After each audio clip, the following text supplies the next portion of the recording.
Yeah, okay. Any views expressed are the opinion of the guest. That's not a representation because the programming reflects that PoPolitickin with 4 eyes. It's really no competition. Suffocating with the dope. You know I be twisting. Real ninjas out in the field. Now we cotton picking.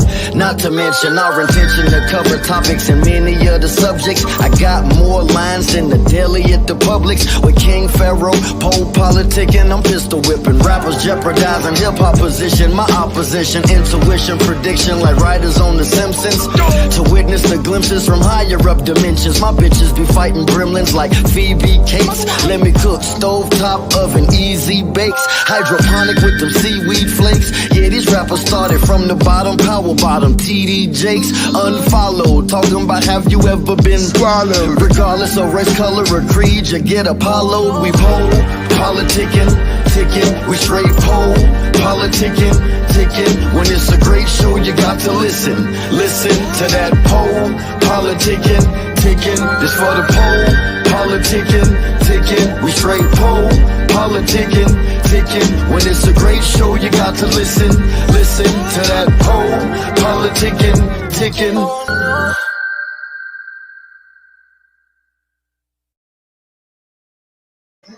Welcome back to PoPolitickin.com, your home for self-help meets hip-hop. Right now we're live on YouTube, Facebook, Twitch, Xbox. 1-2-1-2, place to be with the Kansas City smackman, Jamal Gasol. How you doing, bro? What's good, man? The one and only, man. How y'all doing tonight? I'm good, bro. I know where you got the Kansas City smackman from. That's one of my favorite movies. Oh, you went South Central? Yeah, the little light-skinned nigga. Yeah, that's a classic right there. That was hard. Man. But yeah, man, I was saying before we came on, bro, like shit, you got some heat, bro. Like this shit, you on fire right now. Every song I was playing, I didn't get no skips. Oh, no, I appreciate that, man. I definitely got a good sound for production, man. The beat is really what makes me want to write to it. It's like the canvas, you know what I'm saying? The canvas to the painter. Yeah, and then I said I actually was it was a couple years ago. I had Deuce Ellis on the show when y'all came out with y'all project. So we were speaking of you at that time. So I'm glad to finally get you on a couple years later. Word, man. Shout out to the homie Deuce Ellis, man. So I guess just going to your background a little bit, let us know how you started in hip hop, what motivated you to get in the game. I started music when I was young, man. I was like 12, 13 years old. I started really getting into music. I would say I got more on the serious side when I was like 19. Me and my cousin and my homegirl Satori had did this joint with J Hood. Him and D Block had just got into it at the time, and World Star was popping. So we had got a song with him. We ended up getting on World Star, and things picked up from there. So you know, I'm 33 now, so I say about a good 13 years in, I've been at it. Yeah, we got to shout out J Hood. They just passed yesterday. He's 40. Oh, word, okay. That's good, man. Yeah, that's the homie. We had him on the podcast a few times. That's the homie J Hood. Oh, okay, yeah, man. J Hood, they said he was living in the forest, but I didn't see when he was up here. He was living up here, they said. So what made to anybody listening, how would you describe your sound to him? Honestly, man, I would just describe I would say reality rap, man. You know, just realistic music, I call it. Like if you want to hear something that's more like preserving and relatable to you, like I'm for you, like that's the way I would just call it, like reality rap in a nutshell, man. Good vibe.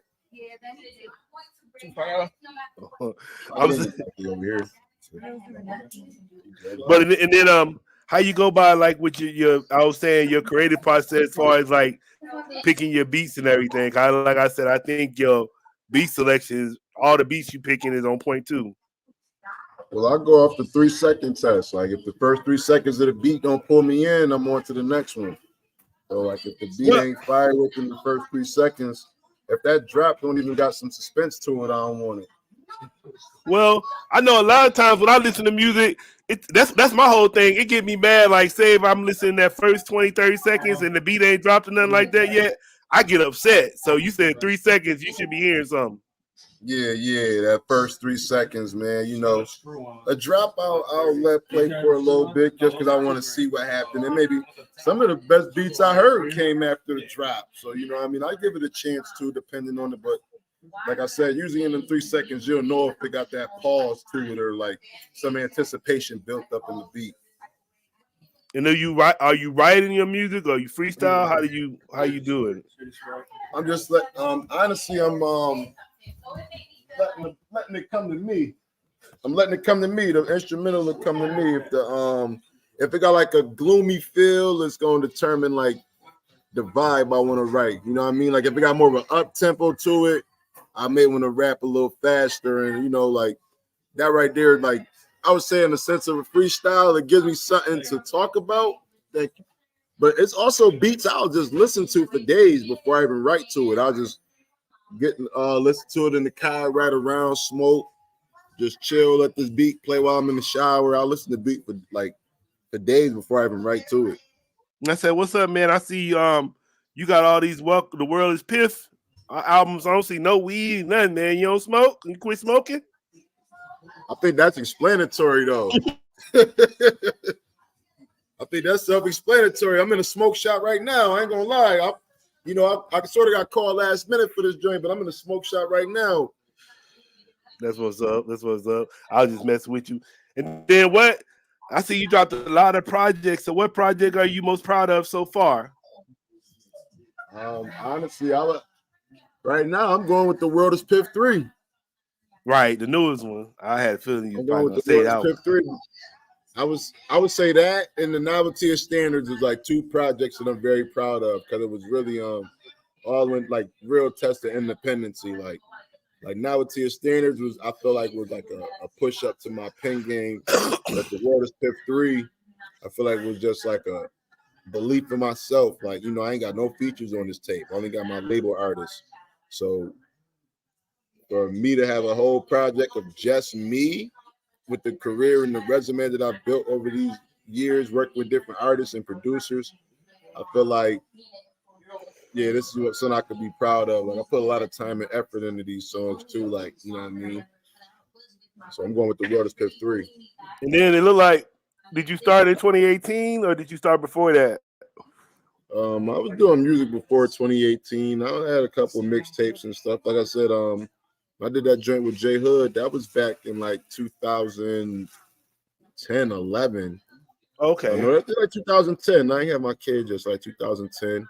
And me and my homegirl, Sakori, and my cousin Scorch, we had a group, SFG at the time. We had dropped a little mixtape then. And like I said, this is like 2010. But we didn't really know the outlets as far as like getting your music out there to like a further fan base outside of like Western New York. So a lot of my music didn't really go far until like the internet started having more expansion and more outlets for people to get on to be heard, like that Piff and like live mixtapes and all that, where they offer the promotion. And, you know what I'm saying? The internet changed the game. Hey, I think I know that Piff down. I think live mixtape, they might be up, but I know that Piff is down. I was like, damn, that shit crazy because I grew up on that Piff. That shit was. I love when that Piff was around. It was a good time. Yeah, that Piff was classic, man. Everybody was listening to that Piff. And then I was going to ask you, as far as like, what themes and messages do you try to convey in your music, and what do you hope? What are you trying to make the listener like? What do you want the listener to take away from your music? I think for me, I try to get both sides of the gun, like just both sides of the story. You know what I'm saying? It's the good side and it's the consequences and the results that come from some of the choices people make. You know what I mean? Like, I feel like sometimes rappers glorify or like glamorize in this fantasy of like the good and like the rewards from, you know, certain things and events they go through in life, but they don't really touch on the full extent of like what else comes with it. You know what I mean? It's deeper than going to jail. It's, you know, the relationships and the bonds that change over time, and, you know, the friendships that's not where they were, or, you know, the relationships being in a different place or meeting new people, not having the same friends, you know, like fallouts. It's more to it. So, you know, I try to just be a little more explanatory in that setting in my music. Mm. Yeah, I'm gonna say that was kind of, you kind of went to the next question. I'm gonna say, how do you stay, like, especially how the game is now? How do you as an artist stay authentic and true to yourself? Just continuing to take it one day at a time, man. You know what I mean? As much as you got like anxiety and ambition to want to change, you know, you still got to take time and have patience. So for me, it's just enjoying the ride. You know what I mean? Like I said, I'll go out for rides and just play my beats and just listen to instrumentals while I'm riding around the city or riding out of town and stuff like that. And you know, that's my best time to reflect. So I'm thinking the most in that moment. That's what's up. And then, far as so since you've been in the game, what do you say some of the challenges you faced, like the hardest challenges for you so far? Some challenges I face, man. I ain't gonna lie. I feel like just politics for one. You know what I mean? Not being in the same loop or not gravitating to certain circles for recognition. Like, you know, standing on my own. Like, I've noticed the difference in that. Like, affiliations and associations with people get you further than when you're trying to do things on your own. And it's not wrong with like working with people, but at the same time, it's just a self-respect thing too. Like, you know what I mean? I don't want nobody to be doing something on the strength of the next person. I want it to be on the strength of myself. You know what I'm saying? So I would say that. And then just learning more of the business side. Like, you know, there's definitely more investing necessary into this career if you really want to get yourself out there. Like, it's for a long run. It's not for the short run. Like, if you want to get into the be in and out, I think you should be like fully invested in certain areas where you're gonna know your results is definitely recoup and some.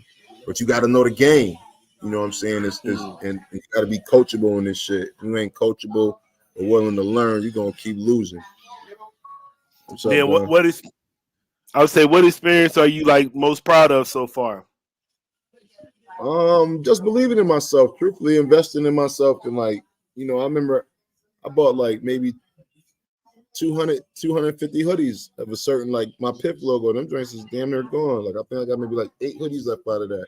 So something like that to be selling them on like a worldwide schedule, like not just locally those hoodies. So like I'm sending them all over. So like, you know, believing in myself, being able to do that, because there was points I'd be in Buffalo and couldn't sell 10 CDs. You know what I mean? Standing outside of certain plazas and stores and people ain't really buying CDs. So just taking that chance of going out there in a different platform and really seeing results. Like, I'm happy for that. Like, I stepped out of my comfort zone. And then, what are some ways that you learned, like you learned to connect with your fans? Um, being responsive, man. You know, people want to like, you know, people like people want to know how did you handle certain things because they going through something.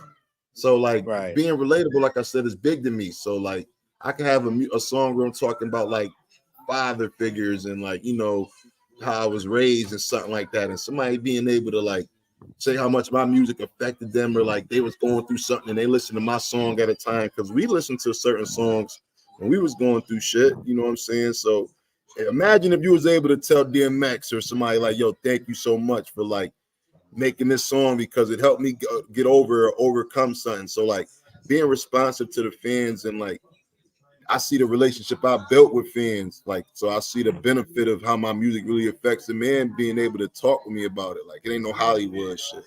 So I like that. Now, I would say, what artists would you say helped influence your style the most in sound?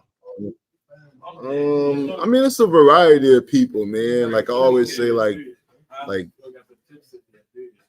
I say, like a French Montana, like his hustle was very influencing to me in my career. Like 50 Cent, you know what I mean? 50 Cent's lyricism, where his music was real reality rap to me, like the first step. You know what I'm saying? I would say, like, even though Wu-Tang and all them was doing their thing back then, I would say there was that G Unit, D Block, Dipset era that really like influenced my pen. So, you know what I mean, listening to them and hearing their style of flow and what was like being accepted and like, yo, I like this. You know what I mean? I want to rap like this too. And, you know, I got people out there that like this sound. So that's what like made me want to push more into that sound. And then I would just say, yeah, like around that era, like the D Block, Dipset, G Unit era, a little bit of Max B, you know what I'm saying? French Montana. I would say, and then what would you say? What are your goals for your career right now? One of my goals, I'm not even gonna lie, man. I think my goal is really to just really put Niagara Falls, New York on the map, man. One of my biggest goals, like to put us on the map for hip hop, like Jamal Gasol. Like I'm doing that now, but I want to do it on like a bigger plateau, man. Like, you know, I'm thinking billboards or Grammys, you know what I'm saying? Like Niagara Falls, like really giving hope to my city. Because, you know what I mean? It's deeper than me. It's bigger than me, I would say. I really want to pass that message on to my city. Like I'm hope, like I'm an example of like, yo, he's where I'm from and he made it out. You know what I mean? Yeah, then you kind of touched on it a little bit earlier. I would say, can you mention some of the people you worked with so far, and then I guess some of the people you like to work with in the future? I worked with Special, Conway, Ito, El Camino. Hey, how you doing? Good. Yeah, I'm sorry. Planet Asia. Who else I done dealt with, man? My boy Rome Streets, Lord Juco, SD Knack, House Kingpin. Man, the list goes on, man. Rim, Eddie Kane, my boy Heem from BSF. Shout out to Heem, man. That's my boy.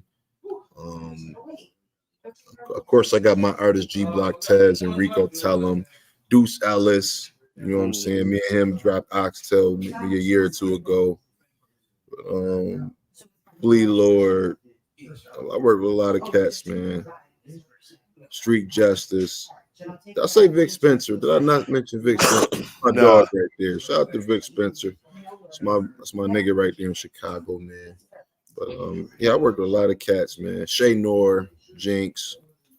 I mean, A lot of people, huh? Dark Low, DNA, Shotgun Shug, Class Murder. I work with a lot of people. The list goes on.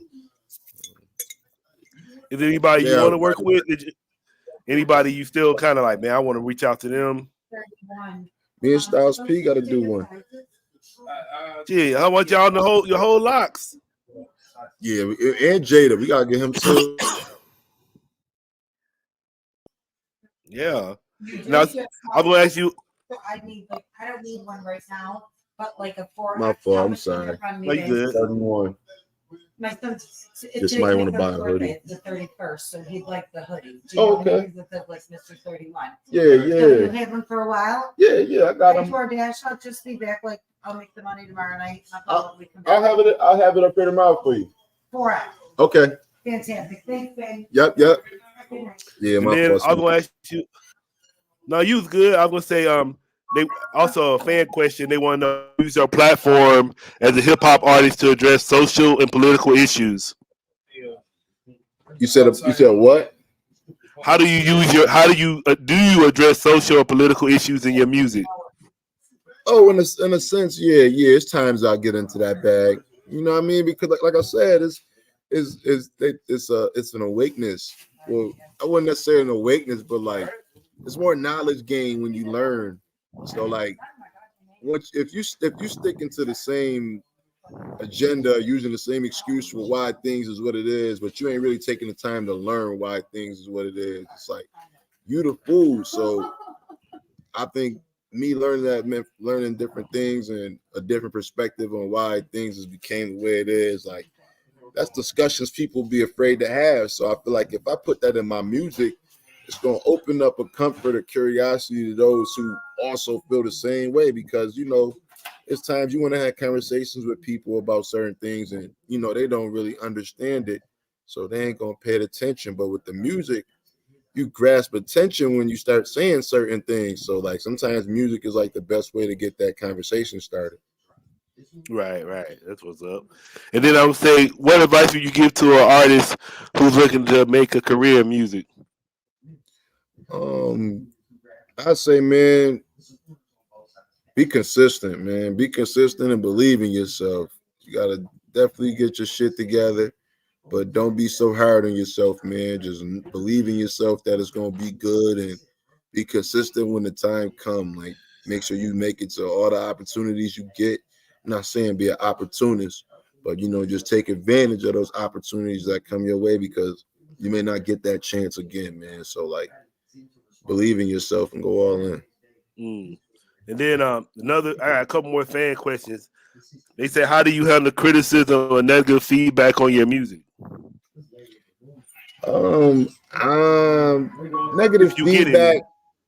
Yeah, I've got negative feedback. There's times where people have said like this joint trash or I don't really like his music. I mean, everybody's entitled to an opinion, in my opinion. You know what I mean? There's things I don't like. There's certain songs I'm not a fan of, or people I'm like, this dude trash. But it's cool. I don't get mad. You know what I mean? At least you listened. I feel like that I got the win because you actually took the time to listen to me. So you may not like this one, but you'll like the next album or something like that. I'll be that confident where I didn't get you on this, I'm gonna get you on the next one. And it works out for me in some cases where we're like, yo, you got much better. Like I see that feedback coming after I get a bad comment. Hmm. And then what do you want to achieve with your music? What I want to achieve? Yeah, like far as like it says, what do you want to achieve through your music in terms of impact or change of society? Um, just more of I want to contribute as far as like not too much of an impact, but just the reality for people. Like, you know what I mean? Some people are delusional or lost in this game of life that they see things are supposed to be a certain way when it's like, nah, you was just confused because of what you saw other people doing and you followed that thinking that's the right way. But I prefer to be like another way of life for people, man. So like I said, I just want to contribute as far as spreading like a positive message for those to like be more mindful and considerate with what you do in life. Hmm. Sound like you saying empathy.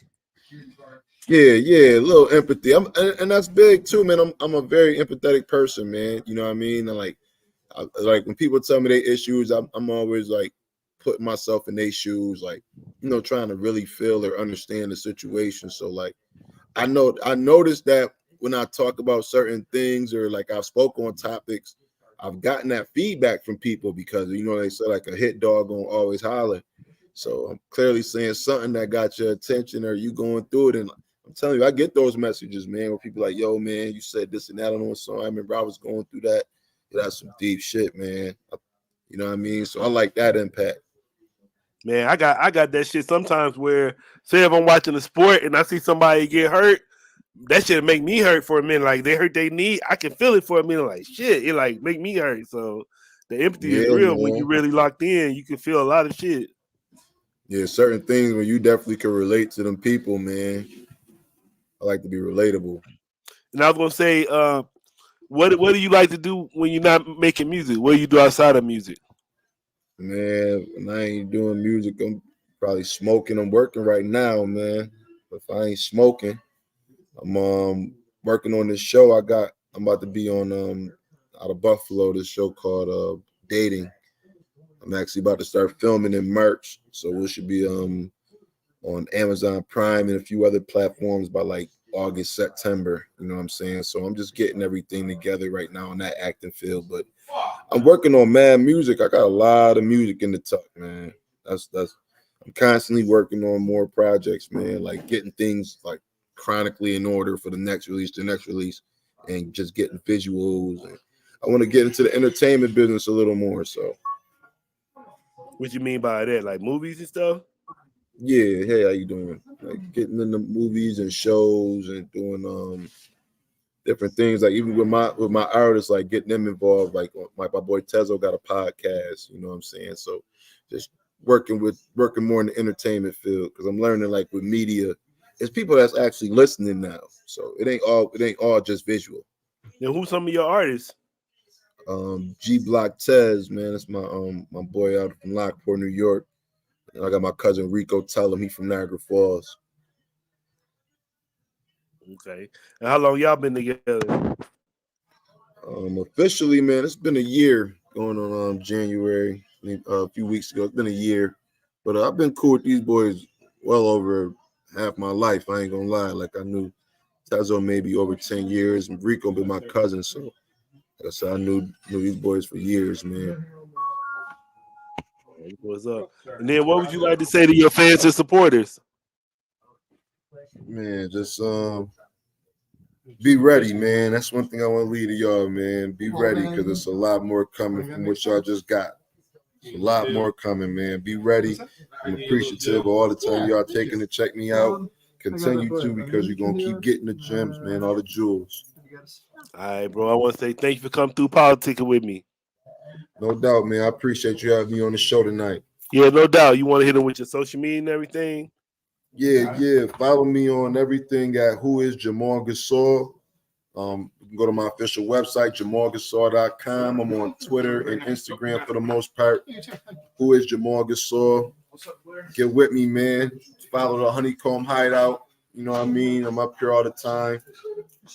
Got the best gas up in upstate New York, man. So you moved from Kansas City to upstate New York? Okay. I'm not from Kansas City. Oh, you played me. People think, yo, you're not the first person to say that. So you know what? Like, you're the first person to ask that. I've seen that in comments, like, yo, you from Kansas City? Like, nah, I'm not from Kansas. I'm from Niagara Falls, New York. But you know, I took the moniker Kansas City Smackman from the movie South Central. Yeah, you throwing me off with that. I was looking at that, I was like, oh, he must be from Kansas City. Yeah. Nah, I just had ran with that. You know what I mean? I was doing a little movie thing, like I did Jimmy Jump's Revenge.